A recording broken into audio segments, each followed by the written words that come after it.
it comes to the film The Flash, I'm going to be honest, I had a really enjoyable time watching for so many reasons. Firstly, it was action-packed from the beginning, which was really nice to see. Not only do we get cool elements of seeing the Flash being able to save people with his powers, but we also get to see Batfleck, and in my personal opinion, he stole the scene. As the film continues, we get more action scenes being even cooler than the last, up until the very end where we get quite a cool battle to see, and it really is an enjoyable battle to witness, even if it has dark consequences. Now, because this film has quite a lot of DC characters, it's actually quite nice to see that they don't overshadow the Flash, who I think was a really intriguing character. He brings the comedy, he brings the action, but most importantly brings in the emotional scenes as well. Now, that's not to discredit the other characters. I really enjoyed Batman. I think both variations of Batman were the most entertaining we could get from them. I really enjoyed both Affleck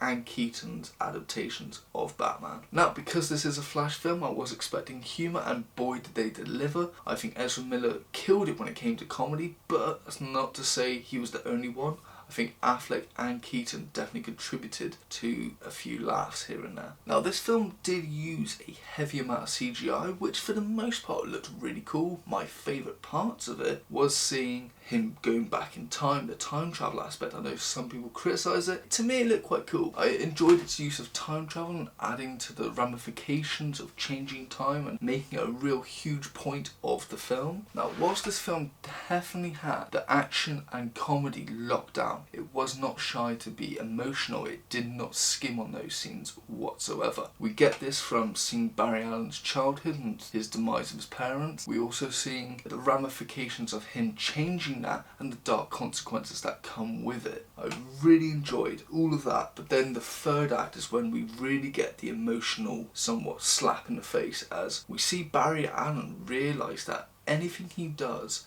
will lead to the same result, and so instead of continuously trying like his other version of himself has been doing for years, he realises he has to sacrifice his own self-happiness in order to save not only his world but all the multiverses. And so it's really quite sad to see that he has to sacrifice his own happiness for the sake of the world, but that's what a superhero does. During the final act, we get to see little nods here and there to other DC characters and other variations. We see another version of the Flash where it's the comic version of him. We get to see other versions of Batman. We also see other movie variations of Superman, and even versions of Superman that was supposed to be made but never got to its final destination. I won't say who, but we also get the cool antagonist, the Fangarian Snare Beast, which, if you know, you know. I really enjoyed all of that, but when it comes to my criticisms, I mainly have three. The first one being is about the CGI, which I did praise, but there were instances where it just looked really off, mainly with the Flash and his face. Two instances I noticed this. First, on the Batplane when they're being dropped off into Siberia, his face just looked really cropped in. It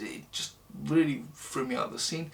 And then again, during the third act, during the final battle, we see this a few times, and it really is off-putting us. You see the budget and you kind of just don't understand it, and at the same time it takes you out of the film for a moment because you just look at it with real confusement. So that was disappointing. The second critique is, I think the ending was slightly predictable. Not to say that I take anything away from the ride we're on, but you kind of realise that this is the direction they're going in towards the last 30 minutes. But it's still enjoyable. And my final critique is about Kara, or Supergirl, who I really did enjoy as a character, but when it comes to learning about her, we just learned the basics, and I feel like she was short-lived. She didn't get enough screen time for me personally. Overall, I had a lot of fun watching it. It was nice to see Batfleck and Keaton return. I think the Flash himself was great. I know there's controversy with Ezra Miller, but it's still nice we got to see this film.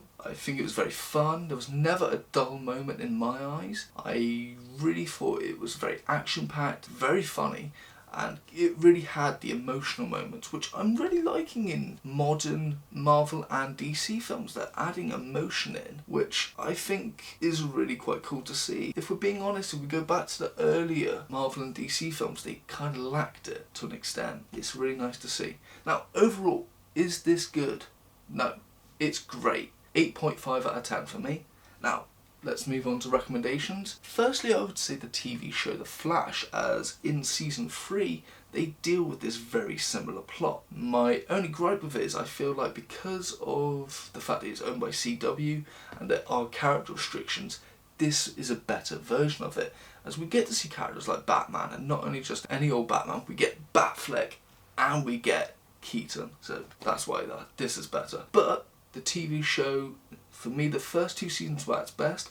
We got great comedy, great action sequences, and even very dark, emotional scenes. If you don't believe me, just look at Kevin Smith.